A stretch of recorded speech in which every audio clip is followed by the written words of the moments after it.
Oi, irmãos queridos, a paz de Jesus em cada coração. Nós estamos ajustando os horários, Padre Antônio, o técnico Geraldo e eu. Nessa semana, ainda não deu. Semana que vem, vamos sim, para um novo podcast, para uma nova partilha entre irmãos.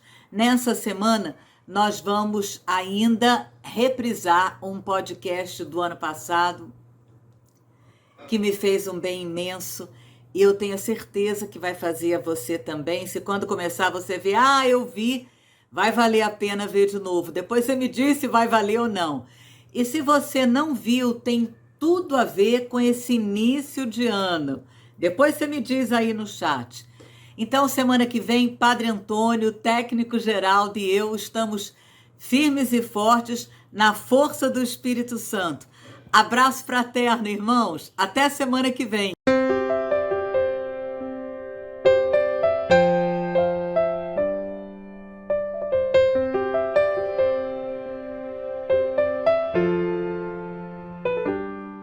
Salve, salve, irmãos queridos. Bem-vindos ao nosso podcast, a nossa partilha entre irmãos na comunidade Bom Pastor. Seja bem-vindo aqui ao 9º andar do prédio da paróquia de Nossa Senhora de Copacabana e Santa Rosa de Lima. Isso. Aqui em Copacabana, Rio de Janeiro. Aqui no 9º andar é a sede da comunidade, estamos nela. Você também está agora junto com a gente e estamos aqui para partilhar um pouquinho da palavra de Deus, que é luz para os passos da gente, para que a gente possa saber onde está colocando o pé, para que a gente possa ter um caminho seguro diante da gente. Laura Beatriz, minha irmã, tudo beleza? Ô, Padre Antônio, tudo na alegria e na força do Espírito Santo.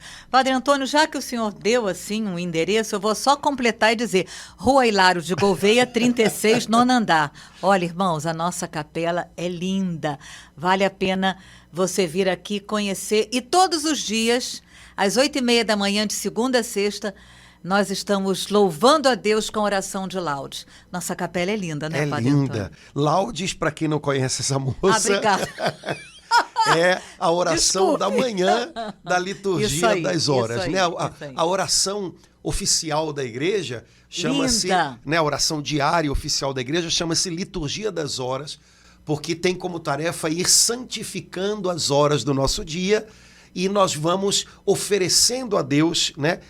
Isso significa a palavra liturgia, serviço.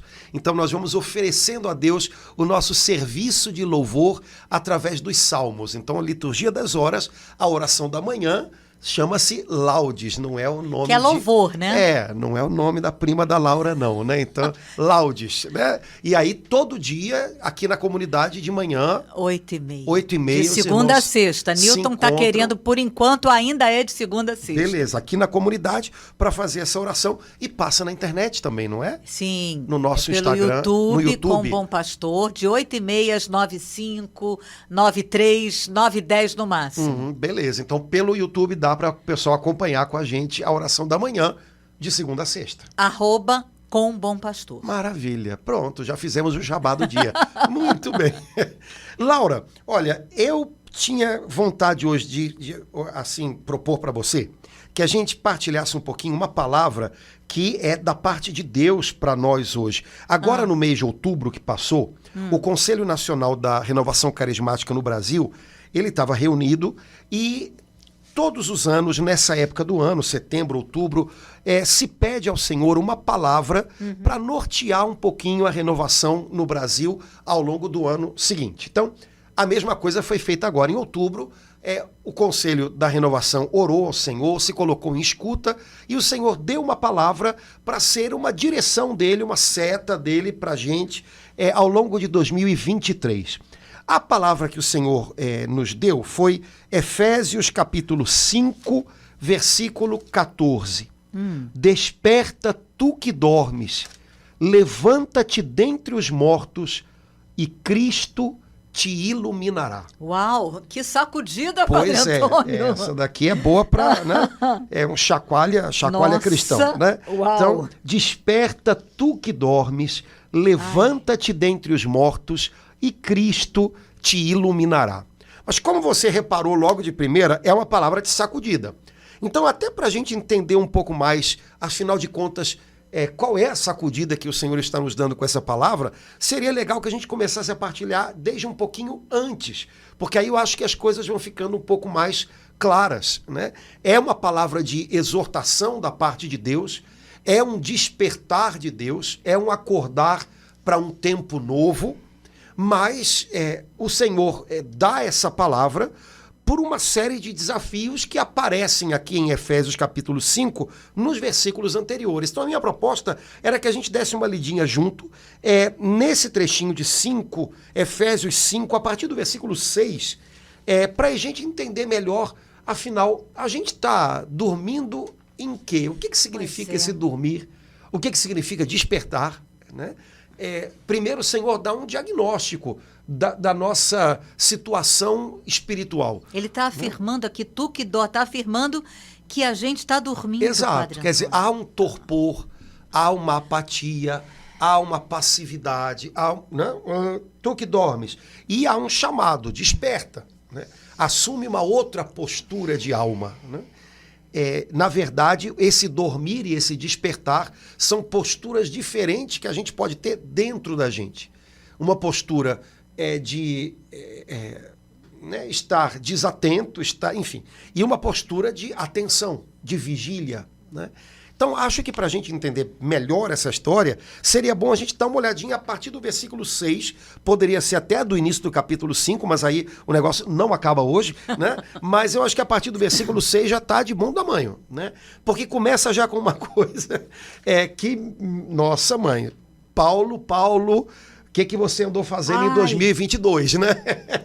Mas o Espírito Santo que não conhece limite de tempo, ele deve ter deixado aqui Paulo escrever essa passagem, sabendo que a gente hoje está precisando dela, né? Então, Efésios capítulo 5, versículo 6, o Espírito Santo diz assim: ninguém vos seduza com vãos discursos. Estes são os pecados que atraem a ira de Deus sobre os rebeldes. Quais são? Está lá no versículo 5. Dissolução de coração, impureza de coração, avareza, que é apego ao dinheiro. Esses são os pecados que atraem a ira de Deus sobre os rebeldes. Não vos comprometais com eles.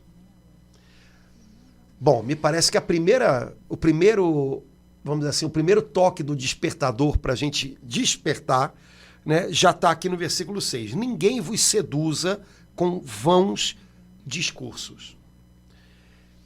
Me parece que o Espírito Santo está dizendo para a gente: fique atento com aquilo que você ouve, penere aquilo que você ouve, escolha bem o que você retém na sua mente.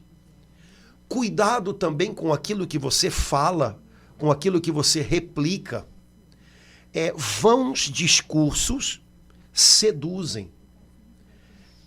Existem coisas que tocam muito fundo na alma da gente, nos nossos desejos, nos nossos impulsos, e seduzem a gente, e arrastam a gente para longe de Deus. E o apóstolo Paulo identifica isso num ponto, nos discursos, ou seja, nas palavras. Palavras são capazes de seduzir, palavras são capazes de atrair os nossos impulsos carnais, os nossos desejos mais, né? Portanto, vigilância com o que você ouve. Me parece que já é uma boa dica, porque a gente vive num mundo de muito barulho e de muitos discursos. E o tempo inteiro nós somos bombardeados, sobrecarregados com muitas palavras. A gente está ouvindo mais do que a gente é capaz de processar. A gente está ouvindo e sabendo de mais coisas do que a gente é capaz de fato verificar, descobrir a veracidade ou não. Portanto, cuidado, porque é preciso de um pouquinho de silêncio interior para que você possa estar atento, vigilante, desperto. Engraçado, né? Há pessoas que não dormem com barulho, Mas há pessoas que, se não tiver um barulhinho de... não dormem também, né? Eu sou um pouquinho assim. Às vezes, até no inverno, tem que ter um ventilador. Aquilo dali me acalma. Não sei se aquele barulho me cria uma sonolência. Às vezes, o barulho, o excesso de palavras, o excesso de informações, o excesso de discursos, impede a gente de discernir, de ter uma visão adequada, uma visão equilibrada. Portanto, cuidado com esse excesso.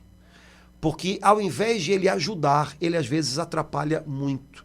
Esse barulho excessivo pode fazer a gente, do ponto de vista espiritual, dormir.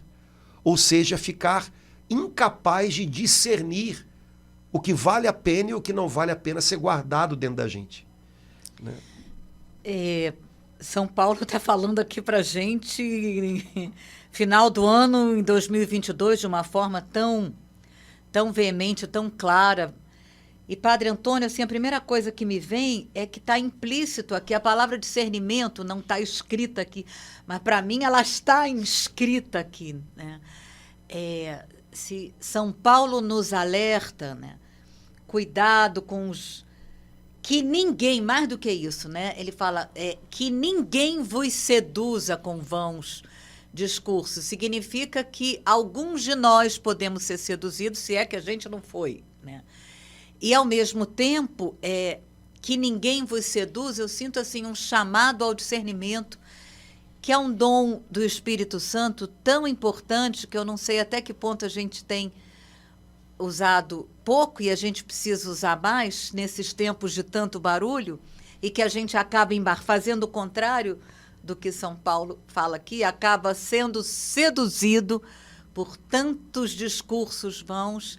Então, à medida que o senhor falava, para mim, assim, a palavra que se destacou no que o senhor acabou de falar foi a palavra silêncio. Tem uma hora que eu preciso parar, né? Se puder ficar ali diante de Jesus, numa capela, no seu quarto, porque senão eu me vi aqui, eu posso correr esse risco de ser seduzida. Por que não? Posso.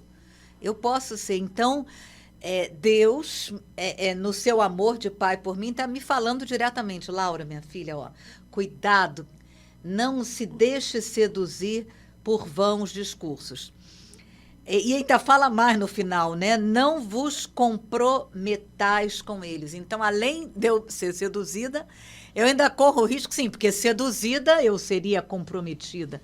Então, assim, é um alerta muito forte para aquela palavrinha-chave que o Senhor está dando para todos nós da renovação carismática: desperta tu que dormes. Então, o primeiro alerta aqui isso pode me embriagar e me entorpecer ao ponto de eu perder o discernimento.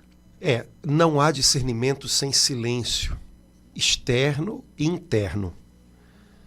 Porque São Bento, que é um santo que todo mundo gosta, né? São Bento, quando escreve a regra dele para os monges, em diversos lugares ele insiste sobre o silêncio. Silêncio externo, silêncio no ambiente do mosteiro, silêncio de cada monge, silêncio no coração. Ele fala de diversos aspectos do silêncio que são necessários. E não são necessários apenas para monges, afinal nós não somos. Nós somos pessoas que vivem no mundo, né? No dia a dia, enfim, pegam ônibus, vão para o ambiente de trabalho. Mas esse silêncio, que tem várias características, ele não pode estar absolutamente ausente da nossa vida. Por quê? A impressão que a gente tem quando a gente lê algumas partes da regra de São Bento é que o silêncio permite que você perceba a gravidade das palavras. Quando há silêncio, e quando há um silêncio que é quebrado, as palavras que são ditas, elas são percebidas com muito mais profundidade. Quando não há silêncio, quando há tumulto, quando há gritaria, quando há confusão, você não percebe o peso das palavras. E elas acabam caindo nas pessoas, nos corações, nas mentes, fazendo um grande estrago, mas a gente não nota. Quando não há silêncio, não há discernimento. E você há de convir comigo que nós estamos num tempo em que até nas nossas igrejas é muito difícil encontrar silêncio, porque a gente está tão pilhado que a gente chega na igreja e não consegue parar. A pessoa chega na igreja, né? Porque isso vicia, barulho vicia. Sabe o pessoal que chega, quando chega em casa, liga logo o aparelho de som ou liga logo a televisão, mesmo que não esteja vendo, né? Tá na cozinha fazendo alguma coisa, mas tem muita gente que diz, eu quero ouvir o barulho. Barulho vicia. Agora, barulho impede a gente de discernir, de perceber o peso das palavras, a gravidade das palavras. Então, disse muito, mas as palavras acabam valendo muito pouco, né? As palavras acabam ferindo sem que a gente note. Enfim, e é interessante, né, que do ponto de vista material, para algumas pessoas, silêncio é alguma coisa que adormece. Para o ponto de vista espiritual, silêncio é o que te mantém desperto.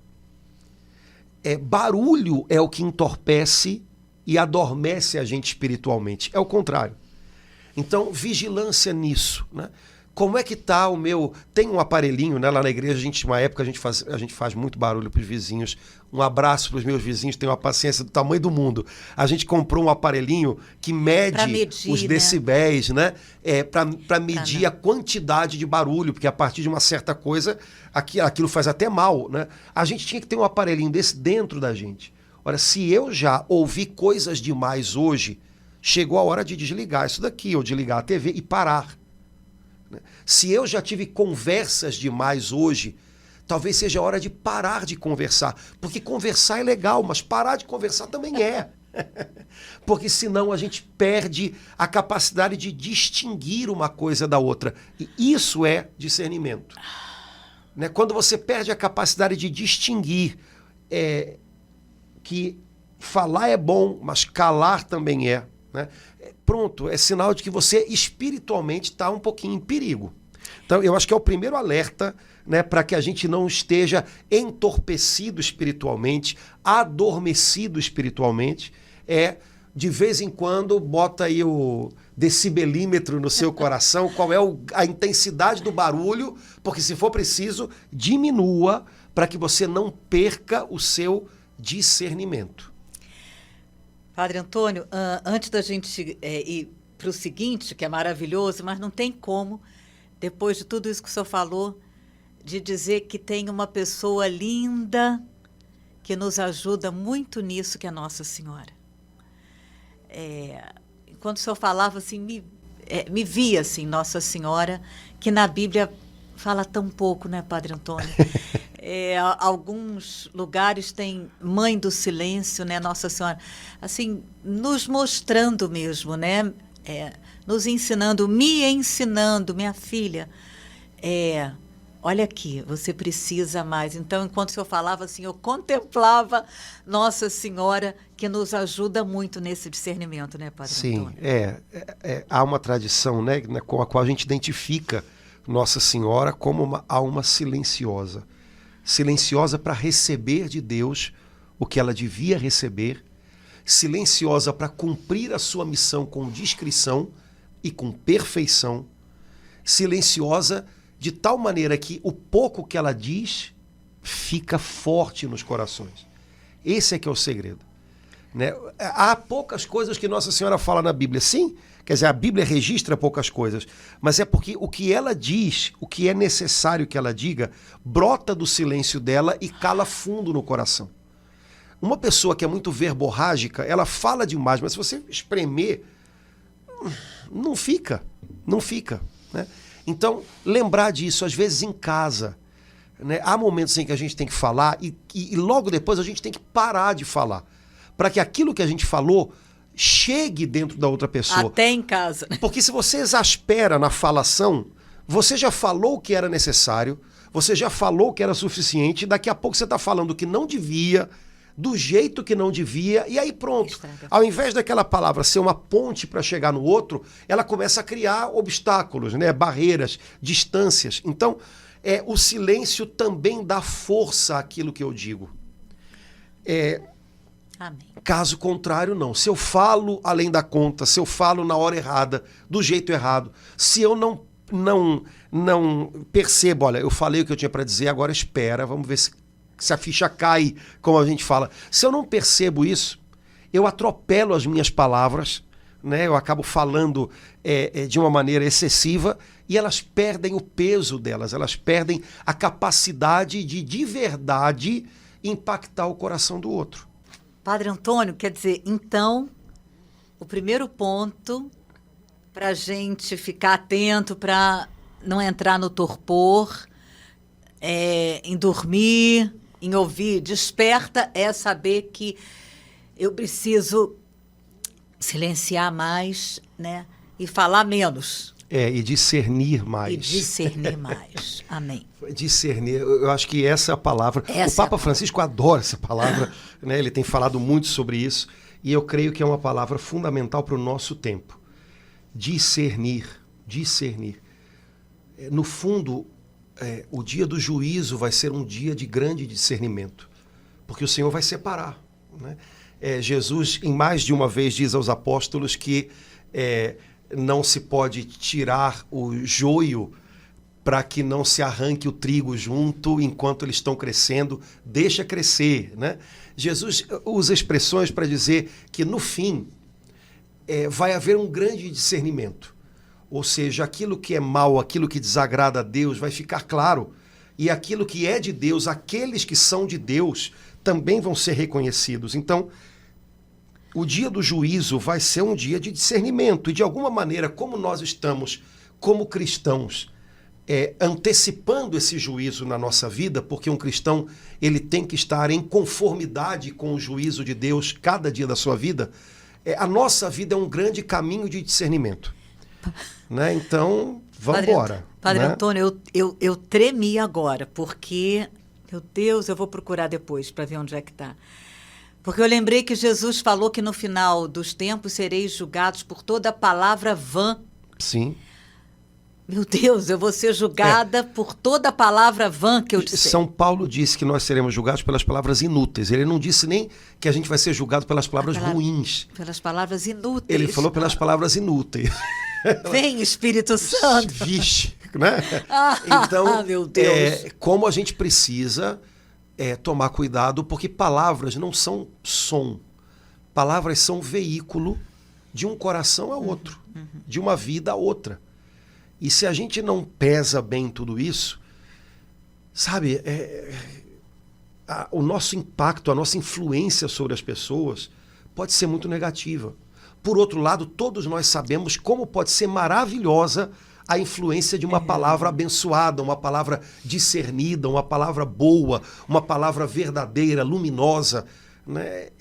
Jesus é a palavra que se fez carne. Então, uma palavra bendita faz toda a diferença. Então, me parece que nesse momento, discernimento é uma expressão chave e tem muito a ver com o que a gente ouve, o modo como a gente ouve, o que a gente fala, até onde deve ser falado, e tem muito a ver com a capacidade de silenciar. Então, sem o discernimento, eu continuo dormindo. Dormindo. Espiritualmente, eu sou incapaz de tomar atitudes positivas, atitudes boas. Porque não é só uma questão de tomar qualquer atitude. Né? De vez em quando a gente ouve pessoas dizendo isso. Não, o importante é fazer alguma coisa, não pode não fazer nada. Mas na palavra de Deus não é bem isso, porque a Bíblia diz que Deus tem boas obras que de antemão Ele preparou para que nós as realizássemos. Então eu preciso caminhar na direção de discernir o que Deus tem pedido de mim a cada dia, as boas obras que de antemão Ele preparou para mim, né? Nesse dia, para que eu possa dizer sim a esse chamado e realizá-lo. Então não é uma questão de faça qualquer coisa, contanto que você não faça nada, porque isso aqui não pode. Não, peraí, não é bem isso. É muito mais do que isso. Né? E para ter esse tipo de atitude espiritual, essa postura espiritual de eficácia, eu preciso estar desperto. Desperto significa capaz de discernir, significa calar, né, para ponderar, essa palavra é boa, né? Ponderar, colocar numa balança aquilo que eu deixo entrar em mim e aquilo que eu permito que saia de mim também. Para não ser mais uma multiplicadora de palavra vã. Podemos ir para o 8? Podemos. Outrora erais trevas, mas Jesus. agora sois luz no Senhor. Comportai-vos como verdadeiras luzes. Olha que legal. Padre Antônio, Jesus falou isso no Sermão da Montanha, né? Meu Deus do céu, Jesus falou isso para o senhor, Padre Antônio, para mim, para cada irmão, vós sois a luz, meu Deus do céu. Imagina, Jesus falando isso para cada batizado, para cada irmão. E aí ele fala, aí São Paulo vem então confirmando a palavra de Jesus, né? Agora sois luz no Senhor, comportai-vos como verdadeiras luzes. Quer dizer, meu Deus, que risco. Eu posso me comportar como escuridão. Pois é, como é que uma luz se comporta, né? Boa pergunta. Bom, a gente tem que lembrar que antigamente não havia luz elétrica, outras fontes de luz, a luz das estrelas, a noite, a lua, o sol, né? Mas à noite as pessoas acendiam luzes acendendo fogo. Aham. Então, quando São Paulo diz comportai-vos como verdadeiras luzes, no fundo ele está dizendo comportai-vos como um foco de fogo. Bom, fogo ilumina, fogo aquece, fogo se espalha, fogo consome, fogo purifica, muitas coisas são limpas por meio do fogo. Então, comportai-vos como luz tem a ver com isso, né? Então, um cristão é alguém que onde ele chega, ele irradia algo que faz as pessoas enxergarem melhor. Oh, né? meu Deus. Então, não está se dizendo aqui que é a palavra somente, né? Também é a palavra, também é o que ele diz, mas certamente é o que ele faz, é o modo como ele se comporta, é o modo como ele interage com as pessoas, né? Isso é meio de irradiar, ajudar as pessoas a enxergar de um jeito melhor. Isso é o que a luz faz. Porque comportar implica em atitude concreta, né? Comportamento é uma ação concreta. Exato. Para que as pessoas enxerguem melhor. Então, imagina, você chega num lugar onde você percebe que as pessoas estão desanimadas, desesperançadas, entra um cristão ali. Comporte-se como luz. Ou seja, ajude essas pessoas a enxergarem melhor. Com as suas atitudes, com as suas palavras, com o seu comportamento, lance um pouquinho de esperança na vida dessas pessoas. Pronto. Você agiu como luz. Você iluminou, você aqueceu, você, como o fogo espalhou, né? Jesus diz numa passagem, eu vim trazer fogo à terra, como eu queria que já estivesse aceso, né? Então você alastrou aquilo que você carregava dentro de você. Eu acho que é sobre isso que ele está dizendo aqui, né? Comportar-se como luz. A outra opção, como você disse, é comportar-se como escuridão. É apagar, né? Estar apagado e apagar quem está em volta, né? A gente sabe também que quando a gente quer, a gente consegue, né? Às vezes uma palavra que a gente diz, a pessoa está do nosso lado, murcha, né? Então, não apague. Não apague ninguém, né? Comportar-se como luz. Acenda no coração de outros o que Deus acendeu em você. Oh, glória! É o chamado do Senhor para a gente, né? E aí, no versículo 9... Ele vai desdobrar o que é essa luz. Né? Oh, meu Deus! O fruto da luz é bondade, justiça e verdade. Bondade, justiça e verdade. Bondade sem verdade é o quê? Corpo mole. Verdade sem bondade pode virar dureza. E a justiça está no meio entre uma coisa e outra. Ser justo, né? Ser justo. É interessante porque a gente pode imaginar ser justo como ser correto apenas, sei lá, no uso do dinheiro, mas a gente pode ser injusto com as pessoas, às vezes cobrando delas o que elas não podem dar. A gente pode ser injusto de mil maneiras, né? A gente pode ser injusto, sei lá, será que é justo eu dizer coisas ou cobrar coisas das pessoas que eu sei que elas não estão em condições de oferecer, né? Padre Antônio, a Dori sempre nos alerta, né? É uma das palavras chaves para a gente aqui na comunidade Bom Pastor. Ela nos alerta que Jesus virou para aquela moça e falou, ela fez o que pôde. Cortando, assim, todo julgamento, é aquilo, não é aquilo outro. Ela fez o que pôde. E ela diz que sente que Jesus, a cada instante, no instante final, vai falar isso. Fez o que pôde. A gente precisa ser um pouco mais misericordioso para não ser injusto. Engraçado isso.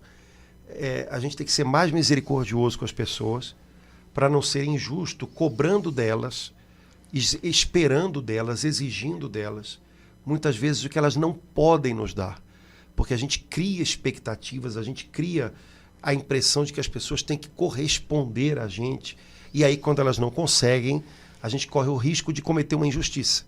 Né? Recriminando, brigando, cancelando as pessoas, sei lá. Né?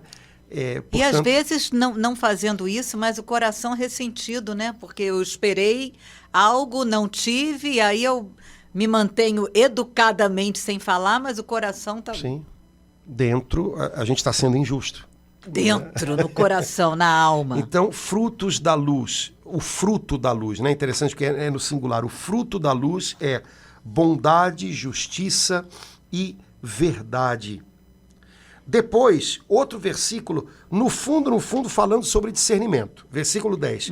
Procurai o que é agradável ao Senhor. Isso é discernir. Quando eu pergunto em cada situação da minha vida, o que nessa situação mais agrada o Senhor? Eu estou discernindo o caminho melhor. Sabe, existe, quando você tem que discernir atitudes, escolhas a fazer, você tem que se fazer perguntas. Me parece que a pergunta mais adequada para um cristão, para que ele discirna algo o que agrada mais a Deus nessa situação? É claro que do ponto de vista natural, você pode fazer um monte de outras perguntas. Não, eu preciso fazer uma escolha. Quais são os prós e os contras, né? Como a gente fala. Isso daqui vai me trazer que tipo de benefício? Isso daqui vai me trazer que tipo de ônus? Sei lá. Você pode fazer um monte de perguntas quando você tem que discernir uma atitude, a tomar uma escolha, a fazer, e por aí vai. Mas para um cristão, para que você discirna as atitudes melhores, essa pergunta é a fundamental. O que agrada mais a Deus? Padre Antônio, essa pergunta, eu creio que ela é mais importante do que à primeira vista a gente possa pensar, é uma coisa para fazer de vez em quando, uma vez por mês no retiro. Porque para o cristão, como o senhor frisou, para quem segue a Jesus, está na caminhada, às vezes a gente fica na dúvida entre duas coisas boas, né? Não entre uma coisa ruim, porque o discernimento nessa altura, para quem já está entre uma coisa ruim e uma coisa... Mas quando a gente está entre duas coisas boas, há uma que é a vontade de Deus e que é mais agradável a Deus. E a outra, talvez não para... É bom, mas não para aquele momento. Sim. E aí a pergunta é o que agradaria mais a Deus nesse momento, né? Entre essas duas coisas, o que agrada mais, o que dá mais glória a Deus, né? O que pode ser mais, o que pode trazer mais benefício para a salvação da minha alma e da alma das pessoas com quem eu estou, né? A gente tem que ir discernindo por aí, né? Outro caminho não tem, né?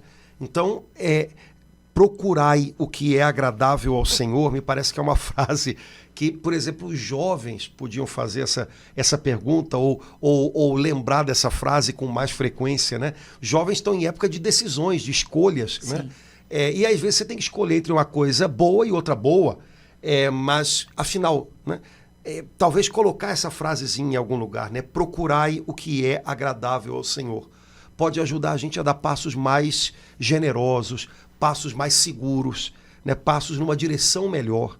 Né? Vou pedir só para o senhor repetir o que o senhor falou, que é como fazer isso.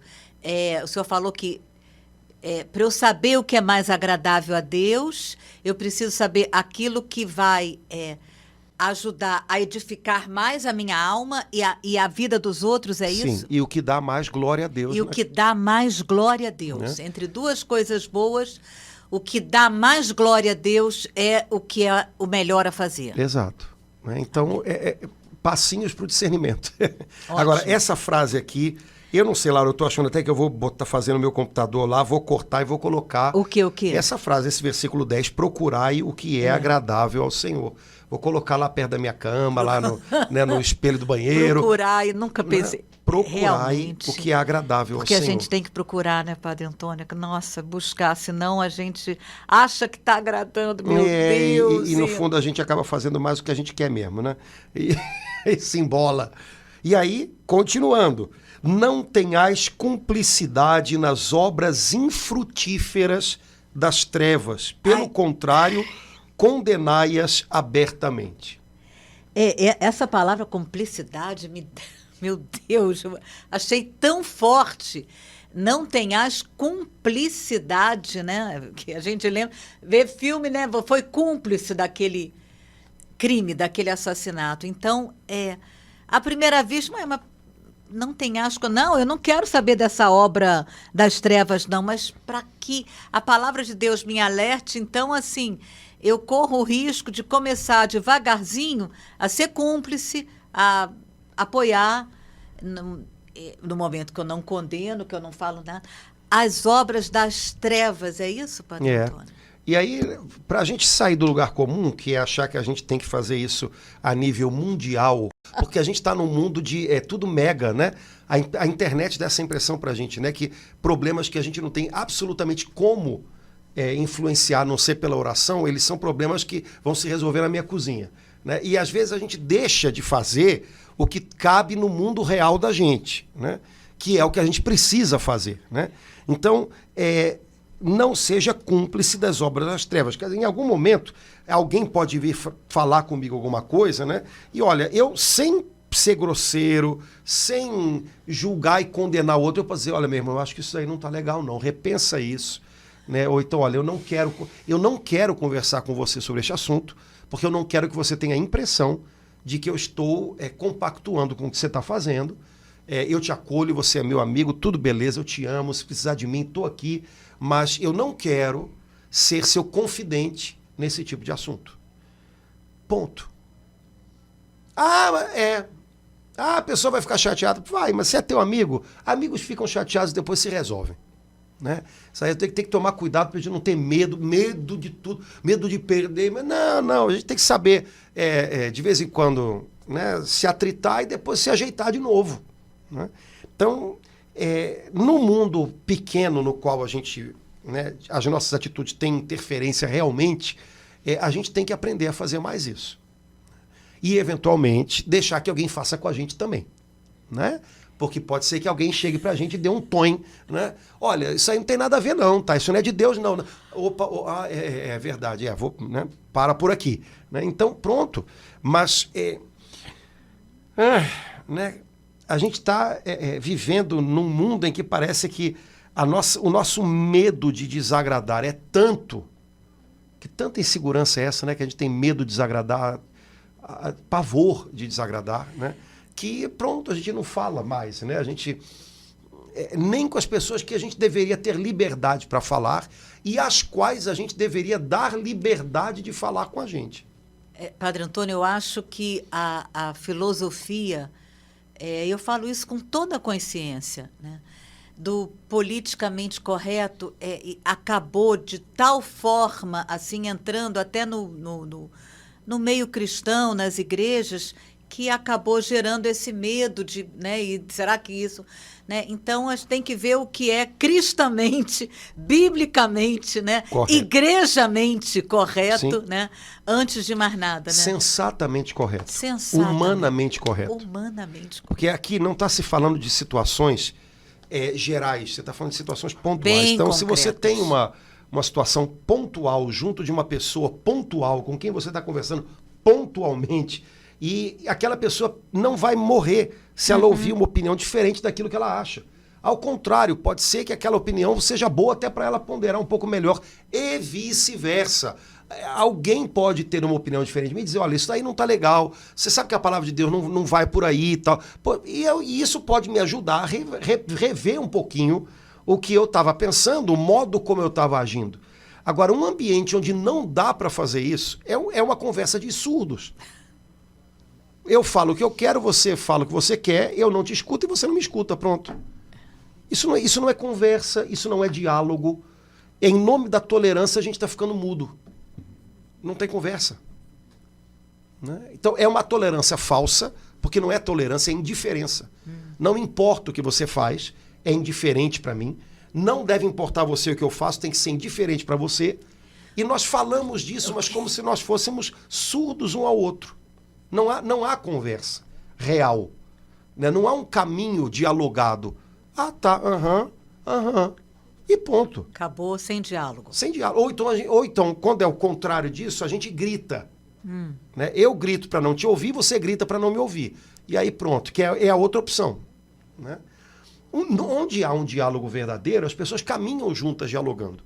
Então elas se escutam justamente para reformar, refazer, eventualmente uma ideia, um pensamento, uma atitude que pode ser melhorada. Isso do ponto de vista humano, a gente não está nem falando do ponto de vista mais espiritual, né, que a gente tem critérios muito mais, como a gente pode dizer, objetivos, né? Mas do ponto de vista humano, cara, se você não consegue dialogar ao ponto de ouvir o contraditório, não dá. Padre Antônio, é incrível como é que esse trecho da carta aos Efésios, toda a carta aos Efésios, mas esse trechinho parece que foi escrito para a gente hoje, né? Nos ensinando, nos mostrando, nos alertando, né? Em relação a essa indiferença que a gente acaba caindo. Olha, o versículo 12 é o retrato da internet. Porque as coisas que tais homens fazem ocultamente é vergonhoso até falar delas. Contudo, a gente chegou num tempo em que é o contrário. As pessoas têm orgulho de mostrar o que deveria ser vergonhoso.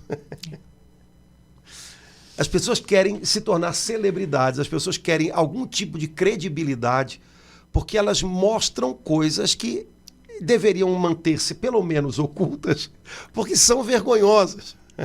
Né? E, rapaz, que loucura! Né? Quer dizer, aqui há o contrário disso. O contrário, né? Totalmente Pois é. O contrário. Há coisas que deveria se ter vergonha até de falar. Hoje essas coisas são apresentadas como virtude, né? Como motivo de aplauso, quando na verdade, poxa vida, a gente aplaude o quê? O que é digno de aplauso? Né? É alguma coisa que tem a ver com o esforço da pessoa? Sim, mas tem certas coisas que não tem nada a ver com esforço. Né? Tem a ver com nada de coisa nenhuma. Né? E as pessoas mostram coisas que deveriam ser vergonhosas de se falar e de se mostrar, viraram bandeiras. Graças a Deus tem o versículo seguinte, graças a Deus, mas tudo isso, ao ser reprovado, torna-se manifesto pela luz. E tudo que se manifesta deste modo torna-se luz. Meu Deus, como eu agradeço a minha mãe, ao meu pai, por todas as vezes que eles me reprovaram, me corrigiram. Agradeço às irmãs do Colégio Santa Marcelina, onde eu estudei quando eu era pequena. Agradeço mesmo por tudo aquilo que eu fazia de errado e que eu fui reprovada desde pequena, para não estar fazendo até agora já a véia. E eu guardo, né, todas essas correções. Isso ficou tão diluído, né, Padre Antônio? Isso aqui, essa educação, né, isso aqui não pode mais, né? Não pode nem mais corrigir os filhos, né? Eu realmente não sei. Eu acho que no fundo, pessoas com um pouquinho de bom senso, que são a maioria ainda, elas fazem, elas corrigem, mas é preciso você ter, olha, eu sei o que eu estou fazendo, é por aqui que vai e vamos embora, né? Corrigir significa, de alguma maneira, frustrar a outra pessoa. Né? Há hoje, talvez, um medo muito grande de que as pessoas sejam frustradas. O problema é que não tem como uma pessoa crescer, uma pessoa se tornar madura, adulta, a não ser sendo frustrada na onipotência dela. Quer dizer, eu penso que eu posso tudo, alguém vai lá e me frustra, me dizendo, você não pode isso, eu estou te corrigindo. Pronto, descubro que eu não sou onipotente, que eu não sou super-herói, que eu não sou... Né? O contrário disso é você criar uma pessoa que vai se tornando adulta com um senso de onipotência absolutamente irreal. E que a vida vai se encarregar de mostrar que não é real. A vida é ótima para mostrar para a gente que a gente não está com essa bola toda. Né? É ótima.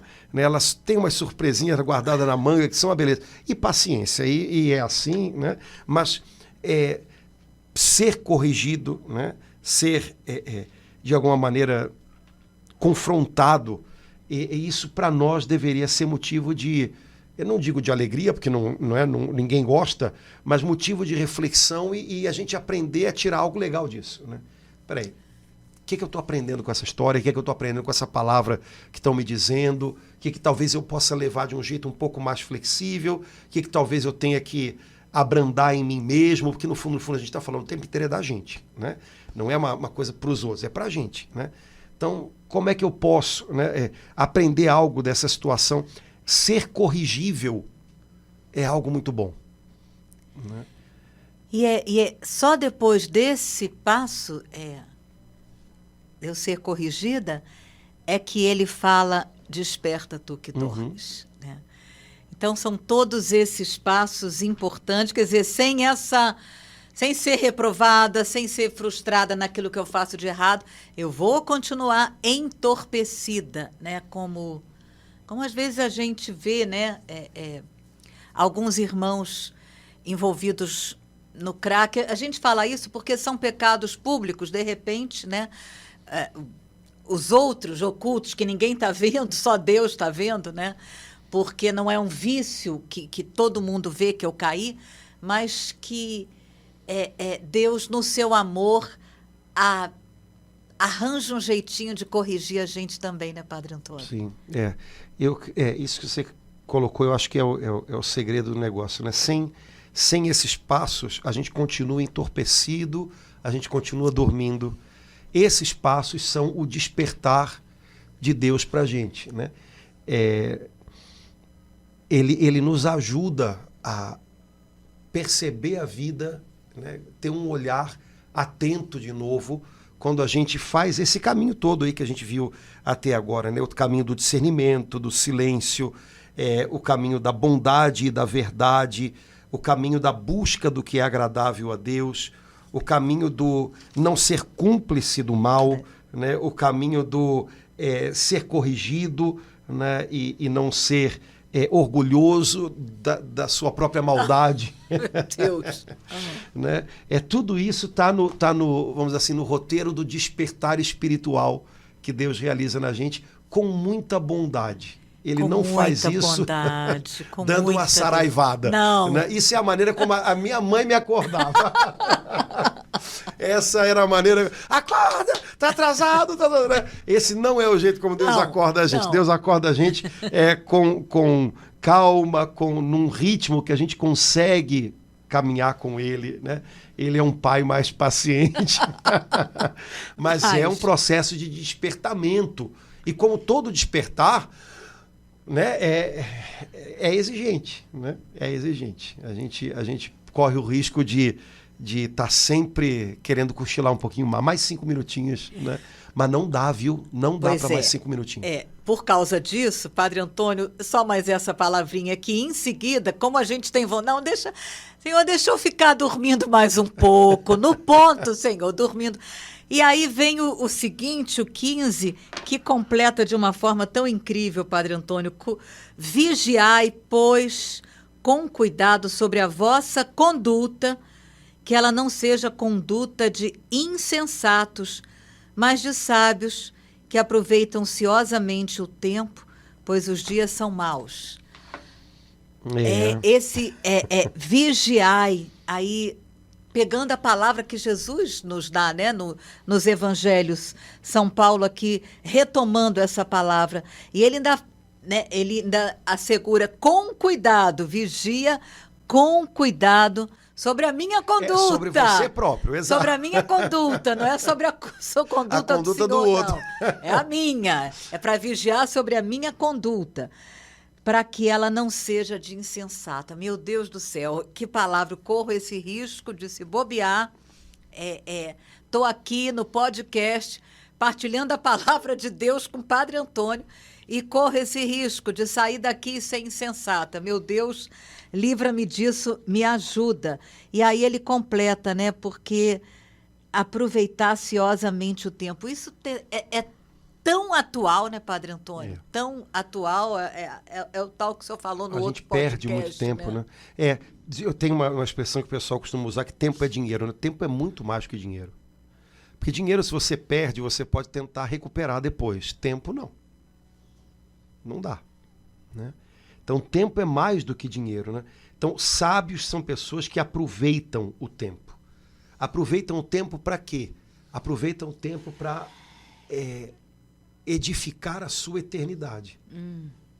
Né? Cristãos são pessoas que sabem que nasceram, né, para não morrer. E o tempo é a moeda com a qual a gente investe na eternidade. Aproveite o seu tempo, não perca tempo, não gaste tempo com bobagem, não use mal o seu tempo. Ele é valioso demais, ele não volta, né? Então, são coisas tão simples, mas ao mesmo tempo a gente sabe que são tão profundas. Porque como a gente pode perder tempo investindo a vida da gente em coisas que são secundárias, que não são mais importantes, que não valem tanto a pena. Pessoas sábias são aquelas que aproveitam ciosamente o tempo. E aí, para fechar, versículo 17, não sejais imprudentes, mas procurai compreender qual seja a vontade de Deus. É a segunda ou terceira vez nesse trecho que o apóstolo está dizendo: procure a vontade de Deus. A vontade de Deus é a nossa paz. Quando a gente entende o que Deus está querendo da gente, o coração da gente fica quieto, sossega. Né? Eu estava lembrando essa semana, né, do filósofo Tim Maia, o que eu quero é sossego. Né?